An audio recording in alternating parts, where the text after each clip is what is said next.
Hello and welcome to Diverse and Inclusive Leaders, the show where I interview the most inspirational and thought-provoking leaders of today and unearth their unique stories of diversity and inclusion to help inspire, educate and motivate others to make the world a better place. Today, I'm really quite honoured to be joined by the incredible Matt Burns. Matt's someone whom I've known through the wonders of social media for some time now and followed him avidly. Not only has he got an exceptional career spanning many decades working within senior positions and organisations within HR and wider culture transformational change, but he's also become a social entrepreneur and has built and founded now a number of businesses. Today, I'm really excited to talk to him, not only about his business, the Global HR Collective, but also his latest business that I found out just now he released only last week called BENTOHR HR. Welcome to the show, Matt. Great to chat with you, Leila. Thank you so much for being here. So for all of our listeners who perhaps don't know you over in the UK, or for those who already do know you, because I know that you've got a very big presence out there on social media, which I think is fantastic, give us a brief rundown of some of the current projects that you've been working on at the moment and perhaps how you found yourself moving into the world of entrepreneurship and out of the corporate life. Yeah, it's been an interesting journey, to be honest. I spent 20 years in the corporate world. 15 of those I was in HR. And the last 5 or so I was in senior HR roles. And I found myself in a position where I was often architecting large restructuring projects, which is fancy HR lingo for letting a lot of people go. And I got to a place where I asked myself, is that how I wanted to spend the next 20 years of my career? And the answer I came up with was no. So I left the corporate world behind and really started to build a foundation of thought leadership in the area of HR and cultural transformation. In my previous organization, before leaving the corporate world, I had an opportunity to architect a strategy that was predicated on technology and analytics, traditionally areas of HR that are not commonly used or certainly well discussed, as a means of automating and digitizing our practice so we could provide an enhanced level of service to the business. I realized in that effort that what we were doing was pretty unique, at least in the people that I spoke with. And as I shared more information on social media, I had lots of questions come in from organizations around the world asking, how do we do it? And what tips could we provide? And I realized that we had an opportunity to influence organizations outside the 4 walls of a single entity, and we could actually leverage our value globally. So I did launch the Global HR Collective as a means of doing that. And BENTOHR HR really is a repackaging of our consulting services. So what we do is that we help organizations architect, curate, procure, implement, and integrate HR technologies. It's basically digital HR transformation in a box because each of our bento boxes delivers a very specific outcome. If you want to save money, we'll help you curate the technologies in the box to achieve that outcome. If you want to enhance your employee experience, we again create the technologies and the integrations that allow you to achieve that outcome. And so far as the social enterprise is concerned, I'm not motivated by money. I've had the privilege and the opportunity to work in large organizations. So I've seen that path, and that path didn't make me happy and didn't really reward me the way I wanted to be rewarded. So therefore, what we do at Global HR Collective is that we cover costs. We pay myself a nominal salary, and the rest of the money goes away to charity. Mm-hmm. I think that's absolutely incredible, Matt. Absolutely incredible, honestly. And I really think that the world needs much more people like yourself.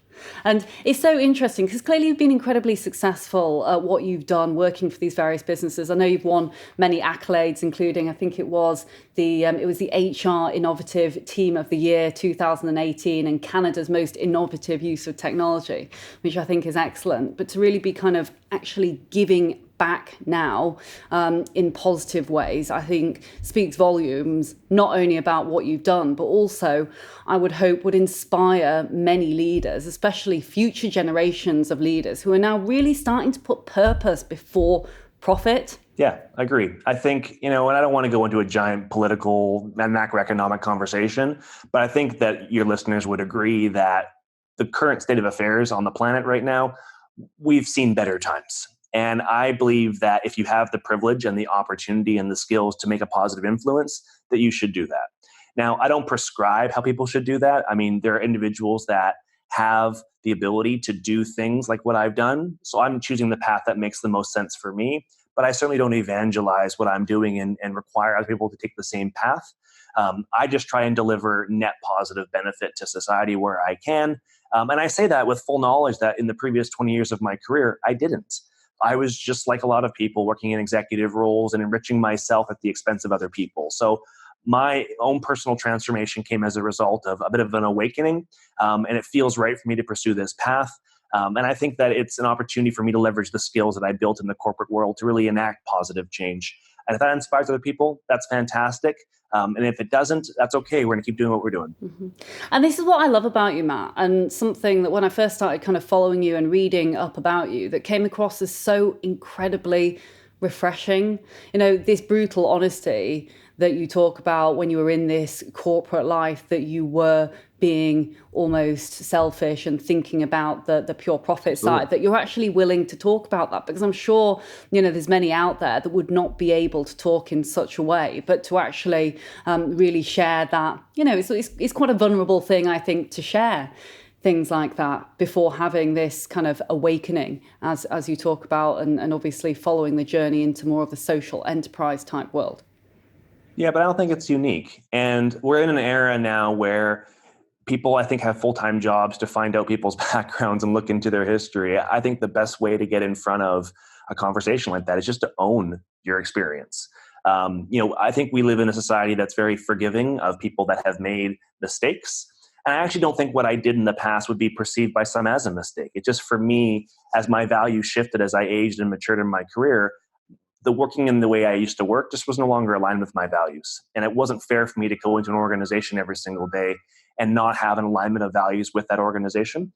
And the only way I could achieve what I'm doing now is by launching my own business that is very much purpose driven. So I'm brutally honest because I don't find the need or the value or the utility in curating a specialized message. I am who I am. I'm very comfortable with what I've done and where I'm going. And I also have a very strong bias for action. So as much as I talk about things online, you don't see me pounding my chest a lot in terms of the things that we've accomplished, because for me, actions speak a heck of a lot louder than words. I would much rather achieve something and tell you what we've done than tell you what we're going to achieve. Mm-hmm.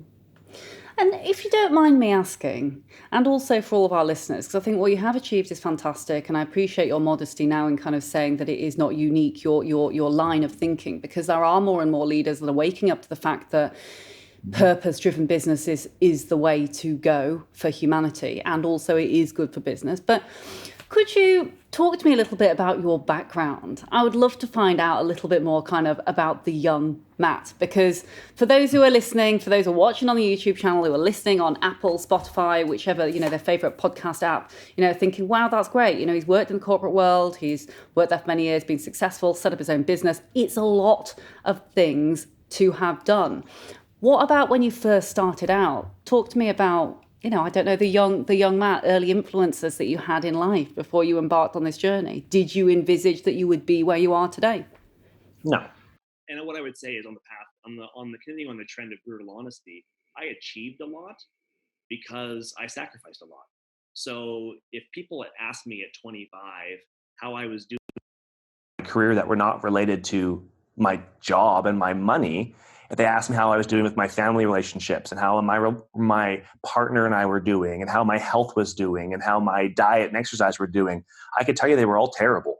So I basically put all of my bets on my career and had a very fast accelerating career where I went from essentially high school graduate to a Fortune 500 executive at 31 on the strength of putting everything else in the rearview mirror. And if I could do it over again, I wouldn't choose those paths for myself. I would definitely employ a more balanced approach to my life. So early Matt was very focused on Matt, focused on achievement, focused on upward mobility, focused on sacrificing. I moved to 12 cities, I think it was in 9 years, and reinvented myself over and over and over again. Because for me, it was a means of gaining experiential opportunities that were going to allow me to accelerate my career. But in doing so, it impacted other people, people close to me, people that I loved and respected, and that I had to go back to later and mend relationships with. So as much as people like to talk about the things that I achieved, and I'm certainly happy to talk about those things. I think it's important to paint a balanced picture, which is it comes at a cost. And that there's nothing wrong with somebody who hasn't achieved what I've achieved, but has a very happy family life and a perfect health, and it has good mental health balance in their career, in their life, in their personal life. So I just want to put that in context. To answer your question, I was somebody that got some really good advice early in my career. One of my very first mentors was in HR, and she told me that to remember that, especially early in your career, to never chase money and never chase titles, but always chase the opportunity, because the opportunity would be the leading measure and the lagging results would be the salary and the title. If you've experienced a lot and you actually have a tangible track record of proven success, you can have whatever job you want. But if you try and fight for jobs and titles, you're playing politics. So again, it's that bias for action that really resonated with me. I always chased opportunities to experience something unique. When other people would say, I don't really want to do that, I'd be the person saying, please, I want to try that, because I knew it'd be an opportunity for me to learn something. And oftentimes, the more uncomfortable, the more I knew that I could lean into it and learn something from that experience.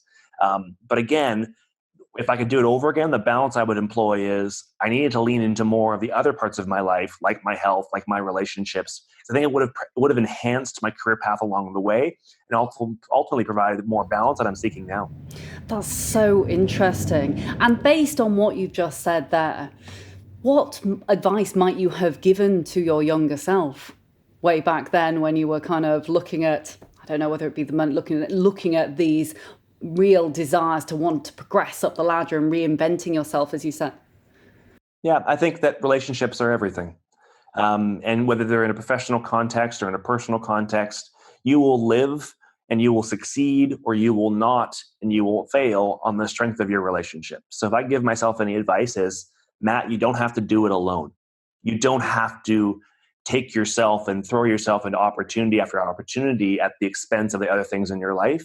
And if you decide to accelerate through your career, understand that the relationships that you build along the way are the ones that are going to sustain you throughout the rest of your life. So I think for me, the importance and the enrichment of relationships, something that I would talk to myself about. Just touching on your point about reinventing yourself, which I find that so interesting. You said that that didn't just happen once. You countless times reinvented yourself, yet you seem now, you seem comfortable. You seem happy in your true self almost. And, there's been a lot of thought leadership recently in the press about people being their true selves. And obviously, as an advocate of diversity and inclusion, I'm absolutely about bringing your full self to the party, but it's not as easy as it sounds. Often people have gone on these, often turbulent or emotional journeys with which to then finally be able to embrace the true them, really. What was it that kind of drove this constant chameleon-like behavior as you went throughout the career? Was that just feeling like that's how you should have been in that specific place and time? Do you think that kind of eventually, having had so many almost changes of costume, that you eventually decided, right, enough, the shackles are off, who actually am I? I've had this kind of awakening piece. Was that it? So I think to answer your first question, I believe each of us have 2 or 3 gifts. We're all blessed with talents. And the talent I'm blessed with is that I'm very, very self-reflective. So as early as I can remember, even as a child, I remember reflecting on conversations or on interactions or on experiences and trying to take something from those and apply it going forward. So whether it's a project at work, whether it's a conversation with one of my parents, I'm always very reflective in terms of what has happened, how I showed up, and how I could be better going forward. So that was one super strength. The other one is that I have been blessed with my father's drive, which is that I'm continually moving forward. And when I feel uncomfortable or I feel a little bit of resistance, I just put my head down and kind of plow my way through the resistance, because when I set a goal, I achieve that goal. So the combination of those 2 things has allowed me to be okay in discomfort, looking back on reflection, learning from it, and then moving forward in a very accelerated fashion. So it's one thing that actually, as I've focused more on this journey the last 2 years or so, I'm actually getting faster and faster and faster at making those transformations, when I was earlier in my life, it would take me sometimes months or years to make a transformation. Now I can do so in a matter of days or weeks because I don't have an ego around the things that I struggle with. I don't have an ego around the things that may be perceived as mistakes. I try and show up as the best version of myself. I'm not malicious, but sometimes my intentions aren't always received the way they're intended. So I own them, I learn from them, and I move forward. I don't carry a lot of baggage with me. In terms of the personal transformation piece, it was a case where I identified that as I progressed through my own journey, that my personal values were no longer aligned with what I was doing in my life in a lot of different areas. And I think a lot of your listeners and viewers can identify with this. You create a plan for yourself when you're 18 or 22 or 25 years old. And what happens next is you build a life around that. And for someone like me who moves very quickly through life, all of a sudden you look around and go, this isn't what I wanted. And this isn't what I thought would show up. And the analogy I use a lot is that I was chasing my career as a means of getting to the top of the mountain. And when I got there, I realized there's no top. There's just more mountain. So that was a real rude awakening for me. And I went, I've sacrificed all these things in my life to achieve not that much. I'm not happy. I'm not satisfied. I don't feel like I'm enriched in the parts of my life that actually matter. I have to make changes. So for me, the latest transformation was the biggest, in that I went through a wholesale review of every relationship and everything I was doing in my life and my career and my education. And I went through everything and I looked at it critically and said, does this make sense to continue? And if it does, I double down on it. And if it didn't, I changed it. Because for me, it's no longer okay to be misaligned with how I feel. And I think a lot of the reason why I did before was I was so solely focused on me, and I was leading myself through fear. I was afraid that if I didn't achieve something, that somebody else would, or that people wouldn't respect me, or that people would think that I had failed. I wasn't coming from a place of strength. I was motivated a lot by fear and by anxiety. And now I feel very differently. I feel as if I'm motivated by purpose. And it's so much more of a liberating and enriching experience for me, because now I make decisions that feel right. And if they don't, I have the ability to say no. In a corporate setting, I didn't have that choice. When you're in HR, you're often the cultural lighthouse, if you will, in an organization.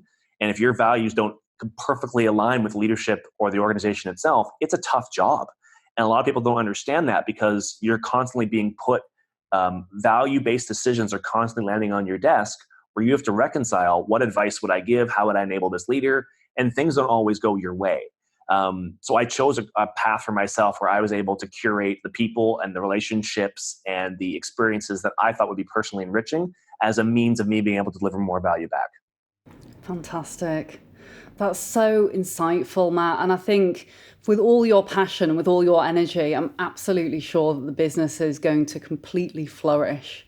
I mean, where do you see yourself now, having gone through this journey? What does the future now look like? Is there still a top of the mountain, or is it gazing out at the view that is there, so to speak? Yeah, not to tease the outcome, but I'm currently going through a bit of an exercise right now with myself, where I'm actually mapping the next 3 years of my life out. So I do believe in 1, 3, and 5 year planning, but whereas before in my life, my 1, 3, and 5 year plans were very specific, now the 3 and 5 are much more directional. So for me, I think what the future looks like is a continued emphasis on the Global HR Collective. We do have $1 million target for charity we need to achieve, so I'm working towards that. Also working on a couple of side projects that are going to allow us to achieve that goal, but are also complementary to another passion that I have, which is advancing the global HR profession. I believe that in the midst of the fourth industrial revolution, HR is best positioned to lead transformation within organizations. But to do that, we have to upskill very quickly, because a lot of our HR practitioners now don't have the requisite skills to be effective in a very volatile business environment. So I'm looking forward to contributing in that area. And that's really what Bento HR is. It's a business that allows HR departments and organizations more broadly to reinvent themselves through digitization in very, very tight timeframes. So we're going to solve the systemic issue around education and knowledge and learning within the HR group, but we do have some immediate needs. And we can solve for that through Bento HR in a way that allows organizations to realize their cultures, to realize their values, but to do so and operate more humane workplaces. So that's what we're doing in the short term. And then long term, I love the name, hopefully, by the way. That's so brilliant. Bento, like the bento box. You're kind of almost, you compartmentalizing all of these critical pieces in order to essentially foster a much better working community for the HR profession and through technology and social strains as well. Yeah, and true story, we actually came up with a name in a Japanese restaurant because we were talking about what to name the organization, and we realized that one of the beauties of a bento box is you can pick whatever you want. Mm-hmm. So you basically choose from a series of options, whatever one makes the most sense for what you're feeling like. We're like, that's exactly what we need to be building for HR professionals. Let's just call it Bento HR. So that is exactly the concept. The box is an outcome. You put what you want in the box to achieve your outcome. We make it happen for you. Brilliant. And how can everyone find out more about Bento HR? Can we visit your website? What else is coming up? Yeah, best way to reach me is on LinkedIn. Of course, you can find me at Matt Burns. Additionally, our website for Bento HR is bentohr.com. You actually can go on there and actually build your own box. So one of the exciting things we did last week was actually put some AI-enabled technology on the website that allows you to assemble your own box, and it'll spit out an actual ROI for you. So you can find out, based on your high-level needs in your organization, if we were to curate a box for you, what could this look like in terms of a potential payback? One of the things that people struggle with is transformation's expensive. So we find ways to make it self-funded because we build very strong business cases. I mean, I worked in HR and retail for 20 years. Trust me, I didn't have any money. So I had to make things happen by self-funding my own transformations. So I got very good at finding little pools and pockets of money and opportunity and spend and savings to fund the things that we knew were going to be enriching to the organization. We've applied exactly the same methodology with Bento HR. We can often self-fund transformations in as little as 12 months. Wow. It's a really cool journey. It's a win-win-win all the way around. The company's going to save money and make money. The employees are going to be happier, and we get to give some money to charity. It really is a virtuous circle that way. I absolutely love it. I love the idea behind it. I love the story. It's really memorable. I can't wait to go and have a look at the website. And honestly, I mean that. I want to chat to you actually afterwards about it. But and I'm not just saying that because you're on the show. But last quick question, just before we run out of time for today. Sure. I wanted to ask, for all of our listeners who are tuning in, and we have, a number of listeners who have actually written in after the shows often and asked questions, which is always really, really nice to hear that people have got so involved in the conversations. But we have everything from young, aspiring leaders who are starting out in their journey through to seasoned CEOs and C-suite individuals.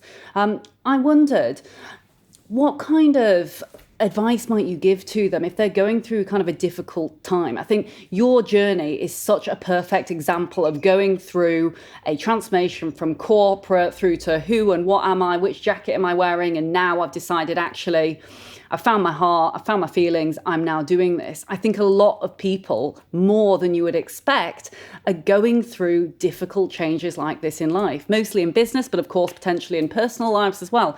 Is there any advice that you could share with our listeners and with me as well about how we can, maybe be brave to take that plunge and, actually step out there into the wilderness where we don't know what is going to be on the other side? Because I think you've been brave and done it. I think a lot of other people have, but it's still not easy to do. So let me tie it into a diversity and inclusion example, because we haven't talked about that at all on the show. That's already some reflections from this conversation we've had. I think one thing I would say is that we're all very similar in that way. So you're right. There are a lot of people that reach out to me on a regular basis and say that they're struggling with, they've found themselves in a situation where they're trapped, or they feel like they're trapped and they don't know what to do, and they're confused, or they're struggling with a decision that's weighing on them. I think I go back to my earlier answer, which is relationships are so important. Surround yourself with people around you that are going to be there in the good times, but also in the more challenging times, and people that are accepting of you as you transform yourself.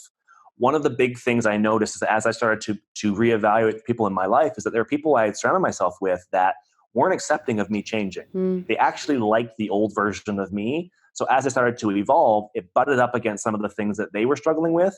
And they actually, in some cases, were explicit about the fact that they didn't like the changes I was making. I realized that that was not the kind of people I wanted to spend my time with. I wanted people in my life who were going to accept me for the changes that I was making if I was doing positive changes, that would call me on my you-know-what if I was going offside, but ultimately would be accepting of me if it was in a solid direction.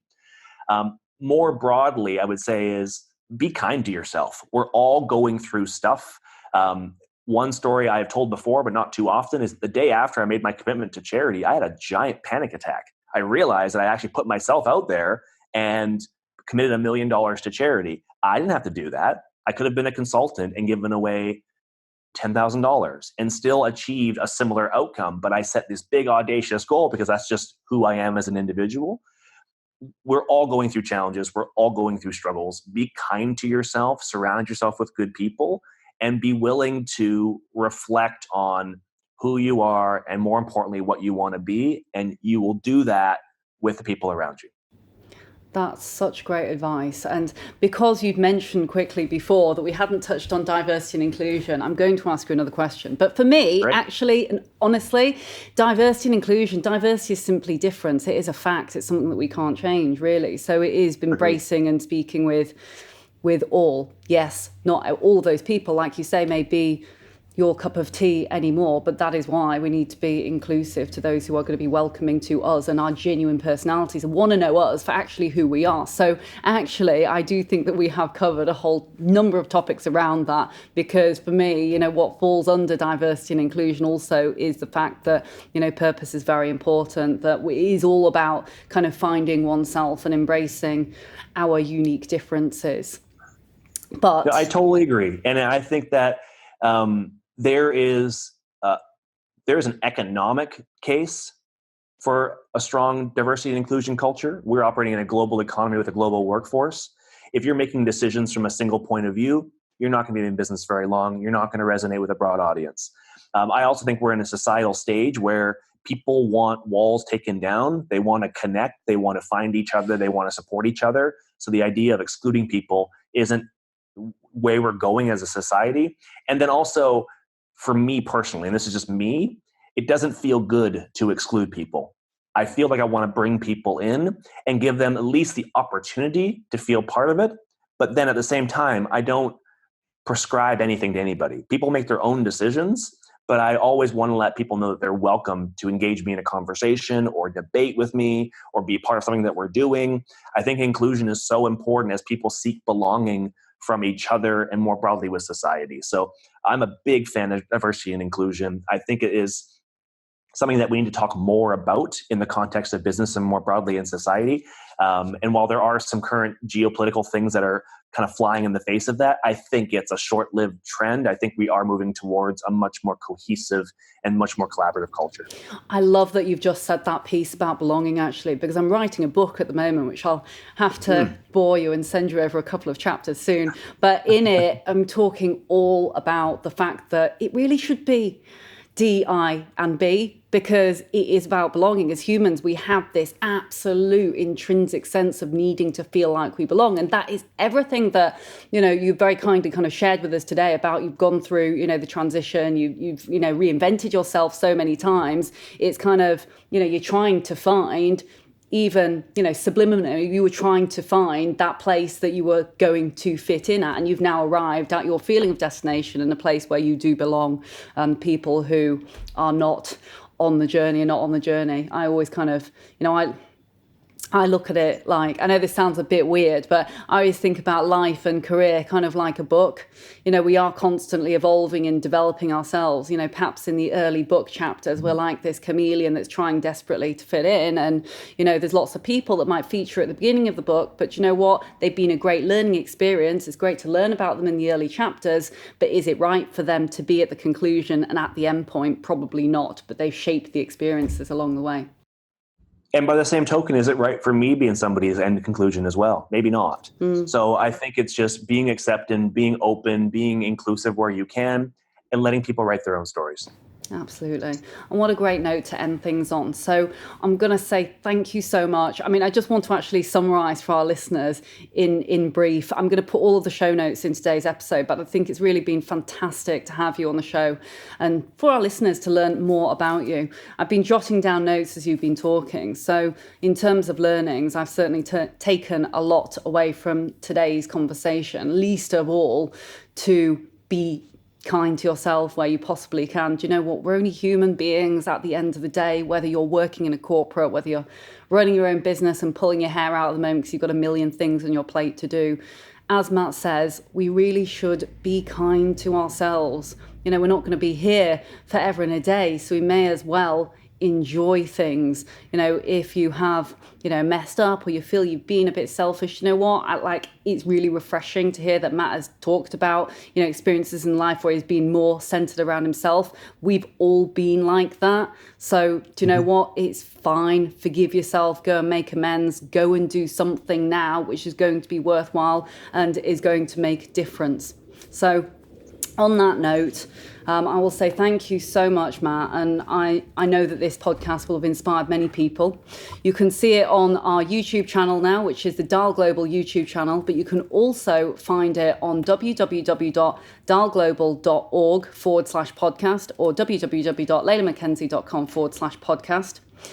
And I will look forward to seeing you next week. My name is Leila McKenzie, and you have been listening to the Diverse and Inclusive Leaders podcast with Matt Burns. Thanks so much for listening. Thank you so much for watching the Diverse and Inclusive Leaders podcast. Please do feel free to hit the like button below, or if you'd like to receive future notifications, do ping the notification bell here at the side. If you're interested in the audio version only, you can find it on the following streaming platforms. Any extra info and descriptions will be in the links below. Look forward to seeing you soon.